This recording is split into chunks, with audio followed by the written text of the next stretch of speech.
What ruins a movie instantly? Characters acting out of character, being morons just to make the plot work, immediately makes me see them as puppets for storytelling rather than people, and I stop caring about them. Whenever I say, why would they do that at a movie, my husband says, because it's in the script, and it brings me back down lol. In superhero movies, when the balance of someone's abilities constantly changes, especially in fight scenes when a character could end the fight in 2 seconds but that doesn't allow for an epic battle scene, so instead that character just randomly decided to avoid using their most valuable abilities. This completely takes me out of the moment. The Flash series lost me because of this issue. Literally every fight with a non-speedster would be over in 0.2 seconds. When they give out the whole plot in a trailer, that all the major issues could be solved by a simple conversation, but instead no. I don't have time to explain, leading to forced conflict from misunderstanding. Lem explain. Pause no. Is too much. Lem sum up. A forced romance between two characters which doesn't add anything to the overall plot. Annoying as shit. How did they fall in love? By being the male and female protagonists. When serious injuries, gunshots, stabbing, hit by car, only affects the protagonists for a second, then they're right back into action like nothing happened, but if you sneeze on a henchman he's dead instantly. Edit. The comments most mentioned offenders: Black Widow, Starship Troopers, Netflix The Punisher, John Wick 3, Game of Thrones Arya stabbing, Prometheus C-section. For real. Good guy takes 2 rounds to the torso and 1 to the liver, and still defeats bad guy in a 10-minute hand-to-hand battle. Minor henchman gets kicked in the chest and he's out for the duration. Characters that are brought back alive just to keep the show moving. Supernatural would like a word. Forced romance. Sometimes movies don't need it and that's okay. Also forced teen angst. I hate movies and TV shows where the world is ending and everyone's fighting for their lives, but the teen characters are still angry at their parents just for existing. Scene. Just let me explain. No storms out. Reality. Just let me explain. Okay. So why did you text your ex? It's a birthday surprise. He owns an engraving company now. I got you something I needed engraved. Oh. Cool. Edit. I have turned movies off that have totally hinged on this plot. I understand you can be already angry and not wanting to listen to what they have to say, but actual stable adults and trusting relationships do not do this. Find another plot device right as this one is dead. Seriously, one person storms out and the other person just stands there doing absolutely nothing. When there's a scene that's just advertising a brand, we've got to save the city from the monsters coming out of Pizza Hut, the place where no one out-pizzas the hut. Scratching the DVD, or when someone records porn over your land before time cassette.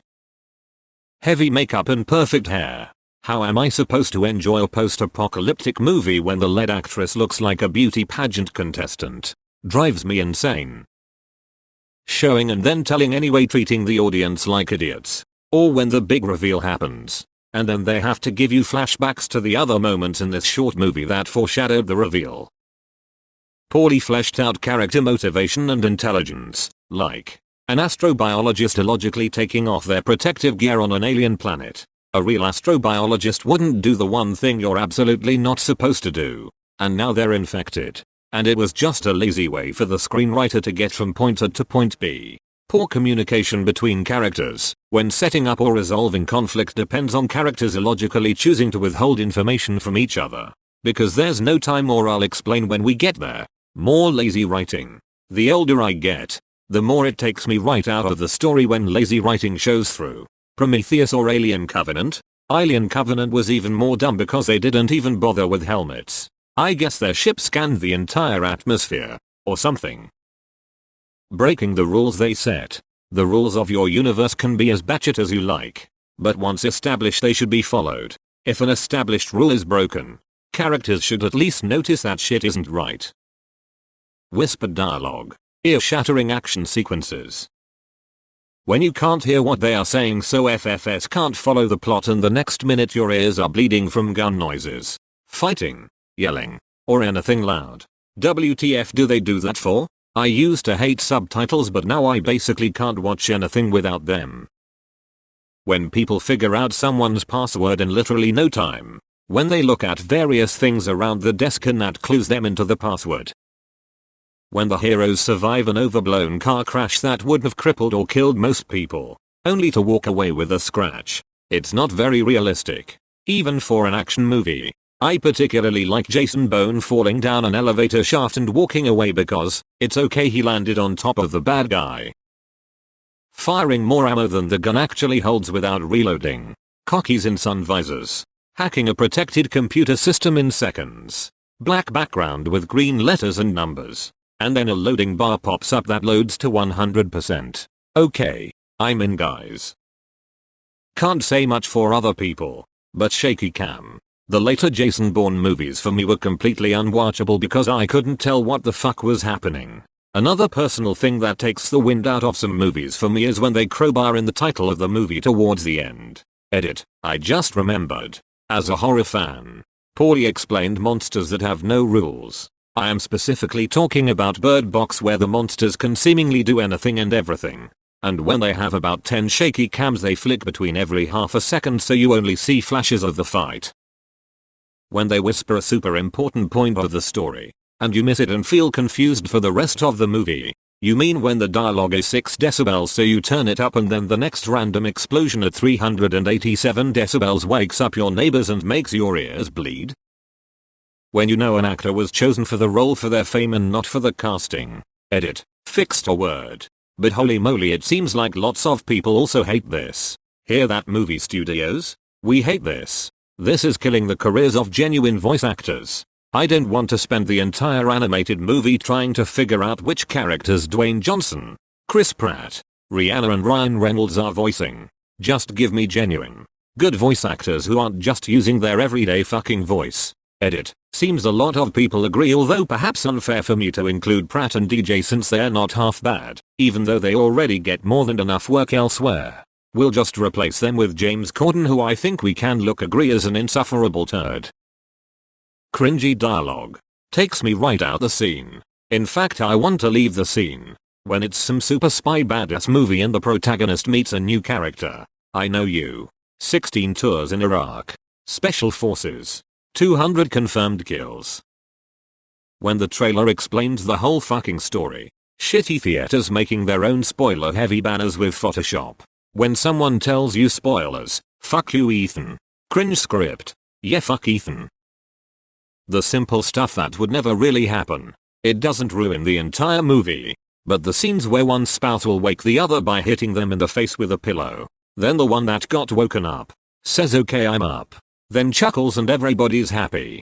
BS. Nobody does that. Wake anybody 30 or older up that way. And you may end up a murder victim. Or the action movies. Where a cop saves the country from bad guys and doesn't write a single damn report. Shoots 87 bad guys. And back to work the next day. Good work Johnson, you're a hero. And at the police department. There's a dumbass fruit basket on his desk. Hot Fuzz was great for the ending scene of everyone doing mountains of paperwork. When the story includes, the magic was inside you all along cliché. It's not about the destination but the friends we make along the way. And over the top sex scenes. I like to keep my porn and entertainment separate. Doing a Steven Seagal. When the trailer reveals the entire story. A bad accent. That generic foreign accent just pisses me off. Retelling the same story over and over and over with nothing new to contribute since they're out of ideas. Yes, they went from using the same fish out of water, destination, buddy cop or grief resolution concepts to literally just remaking already existing movies. But worse.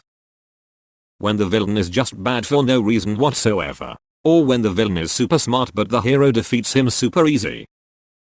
When they use CGI to make an almost 80-year-old man look like a 40-year-old but he still moves like an 80-year-old when trying to kick a poor shopkeeper's ass. I couldn't believe that scene was real when a friend sent me the YouTube link. Scorsese must surely have lost his mind. Knowing the story from a book and the adaptation is just not meeting expectations. Background actors in fight war scenes waiting for their turn to attack the main character. The spoiler-heavy banners at the local cinema. So you wonder how I got here. I love how in Emperor's New Groove Isma and Kronk arrive somehow first at the lab and they are also pretty stumped how they got there. When it starts following a familiar formula. Basically when shit gets predictable. I will say when they have a whole well-designed spacesuit or futuristic outfit or something that has a helmet to it or face cover that would normally always stay on or be on 80% of the time. But they just decide to never wear it or are constantly taking it off to remind us of the famous actor who is playing that person. I've also seen a few movies where a character will have a whole really cool looking spacesuit or battle attire, only to ditch the whole thing at the beginning and go the rest of the movie looking like the most generic person ever. It's law that Peter Parker can't have his mask by the end of a final fight. Overanimated. Overacted friend of the main character. Having Fantastic Four in the title. Probably cringy pop culture references that will be soon outdated. Black Panther, what are those? Didn't age well. When the plot drags out. Bad acting. When the characters have the misunderstanding and break apart trope. Then they come back together to resolve conflict. I'm so sick of it. Especially when the misunderstanding could easily be avoided in the moment if they just saw the simple solution staring at them in the face. And the breakup sadness is always at the same point in the movie runtime. I'm thinking. Good job writers. You remembered to consult the movie romance cheat sheet. I watch movies with subtitles. When they speak a different language and it just says speaks foreign language. Especially when it's not just a few lines. But actual dialogue. Main characters being invincible while everyone else dies from one punch. I get that the main characters have to survive or they wouldn't be main characters. But at least make the damage somewhat realistic. That's why I like The Punisher. It shows him getting his ass beat sometimes. And it shows him struggling after getting beat up. But it also shows him overcoming that and winning. Because he can take more of a beating than his opponent. When they repeat the same sentence 2, 3, 10 times in the story for no reason.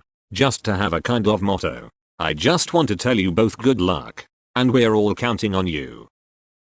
Incorrect science. You only use 10% of your brain, for example. Running through wilderness in heels for the majority of a movie. Irksome. Yes. Especially when you think of the fact that walking across soft grass in heels can be difficult, but running across mountainous rocky terrain in heels equals absolutely no problem apparently. Somehow, Palpatine returned. Empty cups. And empty suitcases. When they force dialogue to put you in context at the beginning of a movie. Hi, didn't you just moved from New Jersey? All because your mum passed last year. Yeah, but at least I'm 22 and I have a passion for today, 23 of March 2002. Is the new school election. I wonder who will be winning. I wish you were president cause you are super responsible and introvert. Yeah, me too. But I'm not that popular or pretty. I wish it could change in one day. The classic. Good morning sis, I made you breakfast because dad went to work early today. Thanks bro, dad's really been working hard since mum died last summer. No normal person talks like that. Completely takes me out of the film or show. Sound in space. Cars exploding when they fall off a bridge cliff etc. 389 bullets in a magazine. Hacking a super secure computer in 30 seconds. Enhancing crap quality pictures so they can read a letter number plate etc. Got 57 more goddamn rounds in this 3-round magazine. James Corden. Time period movies where every car looks like it just drove off the lot. What cars never get dirty in the movies? Trying to explain unexplainable things with quantum mechanics, nanotechnology, wormholes, etc. A big ball of wibbly wobbly, timmy wimmy stuff. When I can't hear the dialogue over the background noise. Poor CGI effects in a brand new movie or excessive reliance on CGI. Matrix 2 and 3 come immediately to mind. They just turn him into a video game character for several of the fight scenes. Unrealistic surroundings jargon. E.g. using a made-up cockpit for a plane scene with fake screens and switches to fool the audience. With the pilots using dialogue that they normally wouldn't use. A lot of this can be okay. If it's highly technical or military jargon, then I usually don't care, as I know the average audience member wouldn't understand any of it even if it wasn't acronymized. But if it's the day-to-day operations of the kitchen staff, and you're presenting it like a military operation, you can go right to hell. I can't help but notice that characters will often have intense fights and be landing multiple hits on each other, but they will both remain beautiful after the fight. Have directors not seen how people look after a UFC fight? Bare knuckle fighting completely fucks your face up. And your hands. You can't move your fingers for days after a bare knuckle brawl. When you identify the protagonist love interest 5 minutes in. Movies that make you turn the volume way up just to be able to hear people talk, and then action scenes your neighbors can feel what's happening in their walls. Immediate never watching you again vibes from those movies. Children that are emotionally, philosophically, linguistically intelligent far beyond their years. Very often a tired plot device in rom-com style movies. Among others. Tiny overacting Buddhas. Let kids be kids. They don't need to articulate the mysteries of the universe. Pisses me off when the 7-year-old child of a dead parent intuits that deceased mum would want romantically cautious dad to find love and be happy. Spoken like the Harvard-educated therapist from the car seat. Maybe I'm too cynical. Maybe it's lazy writing. I'm not sure. The exotic foreign country yellow filter. Yeah, apparently all of Mexico is just a dusty orange. Scenes shot in the dark. The long night, Game of Thrones. They should have learned from Lord of the Rings. I watch to see what the fuck your characters are doing. Edit. Making the scenes on purpose dark or hard to see should only be used in cases where you want the viewer to have difficulty knowing what's happening. This is mainly used in horror and thriller. Because you need the viewer to be on suspense about what's hiding in the dark and use that inherent fear of the dark we have to your advantage. But for war battle scenes, the user is already on suspense and is already with the pacing. Making the screen darker for him/her will only bring frustration. Extremely bad directing. When the two main characters fall in love quickly, especially if they start out hating each other. Most recently, Jungle Cruise. It would have been a good movie without them falling in love. They could have just been friends. When it's so dark you actually can't see what is happening. Also characters that mumble their lines. Drives me nuts. Especially when it's only dark to illustrate that the story is dark. Cheap as fuck. Something completely illogical. Like a sneeze when a murder is 3 feet away, or a random phone call. Or when they don't decide to call the police and call their friend 10x without them picking up. Shitty fight scenes where I can barely tell what I'm looking at. People taking turns attacking. Very realistic. Cringy and inappropriate use of Gen Z slang. People driving in films and talking and never looking at the road. That ruins it and makes it not believable. Ads. Unnecessary reboots and continuations of older movies. Unnecessary exposition. Unnecessary miscommunication plot points. E.g. when characters just refuse to tell each other something for no reason. Characters in an apocalyptic and or survival situation but they looked perfectly groomed. Makeup. Nice clothes. What is a decision process on this kind of crap? Irrelevant romantic subplot.